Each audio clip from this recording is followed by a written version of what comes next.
Hey guys, how the hell are you? Time for an all-new unbiased gear review. On this, the Dover DA-50 head.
So first, let's go over the specs of this amp. This is a 50 watt all tube design. We have two EL34 power amp tubes, and in the preamp section we have four ECC83 preamp tubes. It is a two-channel amp that has a shared EQ between the two channels, bass, mid, treble.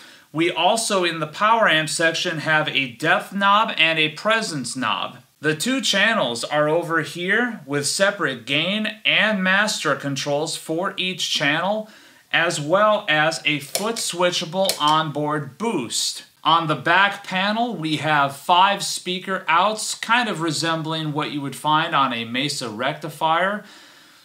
2 outs for 4 ohms, 2 outs for 8 ohms, also an out for 16 ohm. And for those of us that may be sometimes a little bit confused on technical specs, it actually details on the back which speaker outs to plug into if you are combining 2 cabs with the head. So if you're using 2 8 ohm cabs, it tells you specifically right on the back to use the 2 4 ohm outputs. In addition to that, there's also a very handy half power switch, so if you want to run this at a little bit quieter volume for maybe bedroom practicing, you're able to hit that little switch and get a little bit less volume while still retaining the tone. So to give you just a teeny tiny little bit of backstory, this year at Winter NAMM, I've mentioned this a few times already, not only on the channel, but also on various other forms of social media.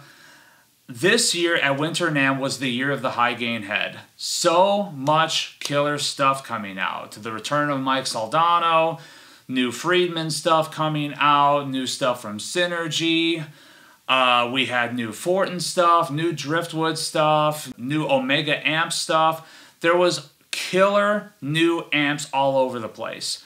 But for me, at least as far as what I was hearing and what I was playing through on the noisy NAMM show floor, the Dover DA-50 was best in show for me. With that in mind, I had to have one at some point because I at least wanted to see if I could get it into this studio application and see if it retained the awesomeness that I heard those prototypes have at the NAMM show. Dover amplification is the brainchild of Key Mayer, one of the former top guys at Hiwatt. So as a result, this definitely has a bit of British pedigree to it. and I was very, very excited to check it out when I ran into Key at the show. And needless to say, did not disappoint at the show. Let's see how it actually sounds in my home studio environment. For the purposes of the amp demo, I will be using my very trustworthy frameless television model, which is loaded with Seymour Duncan Alnico 2 Pros for those warm lows and those crisp, clean highs. But also, I will be pulling out my Aristides 080S, which is loaded with Lundgren Black Heaven humbuckers, because I want to test this badass amp with something that is extended ranged and tuned down so that you guys can hear how this will sound in the djenty, proggy, and brutal extreme applications as well.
So overall, my final thought on this head, I've got to be honest, guys. I'm of course going to go more in depth, but let me break it down super brief for you here. This is my new amp. This is my new tone. Flat out, this is getting me exactly the kind of sound I want to be getting. It's getting me the tones I want. It got me there at a very reasonable price point compared to other high gain heads on the market. I'm very, very happy with the performance. I'm super stoked with the tones. And yeah, I could not be happier with this thing. To go a little bit more in depth about it, everything is just so perfectly thought out on this thing. The amp itself is a super tight high gain head. So guys that like more modern metal stuff where they want that articulation, or even the gent stuff or the metalcore stuff, this is a great head for you to check out because it has got some serious precision cutting tone to it. Some super great articulation. That mid-range control is voiced just perfectly to where no matter where you put it, it still sounds perfectly usable. It doesn't sound honky at all. A lot of times with most tube heads, I find myself reverting to old habits and dialing back the mid control and kind of cutting it out, scooping it out, read between the lines. I like pumping up the bass and treble and keeping that shit low. On this, I found myself kind of experimenting with where that mid control was at because I always found it to be something that was almost just enhancing the tone, not necessarily filling it, if that makes any sense. And as a result, I just found that mid control to be voiced so perfectly. I found it to be very, very useful. The treble, combined with the presence knob and just kind of tweaking between the two, allows you to find some great sweet spots where you're getting a nice kind of pristine, clean, and cutting edge tone on that top end, but without necessarily making it super shrill. It definitely has the capacity to get there, but just bring it back ever so slightly, find that sweet spot, and you're getting even more articulation. As far as the low end goes, the bass knob mixed with that awesome, awesome depth knob, like there again, finding the sweet spot, you're able to get a perfect place where you can get some super chunk and chuggy rhythm sounds, even for such a tight sounding amp. So even though this thing is meant to be super tight and super articulate, you're still able to manipulate the low end as such, so that if you're a fucking Neanderthal chug fiend like me that just wants the power behind the palm mutes, you can fucking get it with this head just as good as many of your other favorite British high gain heads. So absolutely killer tweakability. I love how crisp the high gain sounds. It is literally getting me to exactly where I want it to be. That gain is voiced ever so perfectly. The onboard boost, a lot of people might not even necessarily need it so much if you just crank up the gain on whatever channel you're using. The two channels themselves are honestly voiced exactly the same. So if you're one of those guys like me that likes just a kick-ass single channel amp for recording use, this can suit that purpose just fine. Do like what I do. Second channel, everything is turned down. But, you know, if you do need a little bit more versatility, you are able to shape the tone a little bit by having a second volume, by having a second gain control on there. A lot of people will decry the fact there's no dedicated clean channel. I say roll your volume back because the way that the distortion sounds on this thing, it cleans up beautifully when you roll back the volume knob, especially on lower output pickups. It sounds just great. Just that kind of nice, pristine, kind of like John Petrucci clean tone that you used to hear on the older records. It's really great. Now, the onboard boost. I want to talk about this because a few people have already asked me on like Instagram and Facebook, what boost pedal would you run with this? The answer is fucking none. Don't get me wrong, you can throw whatever you want to in front of this thing. You do not need to. You don't need a tube screamer. You don't need something super transparent in front of this thing. Why? because it's already got it built on, and that onboard boost is voiced just goddamn perfectly. Ever so slight low-end articulation, but mostly it just kind of fattens up the high end just a little bit. Just there again, it's just kind of fucking perfect. It's an incredible sounding head. I'm really happy to add it to my arsenal. Fuck. Adding it to my arsenal is not the way I would actually phrase that. I'm very happy to make this my main tone going forward. It sounds that good no matter where I set the knobs at. So thank you guys so much for tuning in. Like this video, subscribe to this channel. There's tons more metal guitar oriented content to come. And remember, take what you do seriously, but do not take yourself too seriously.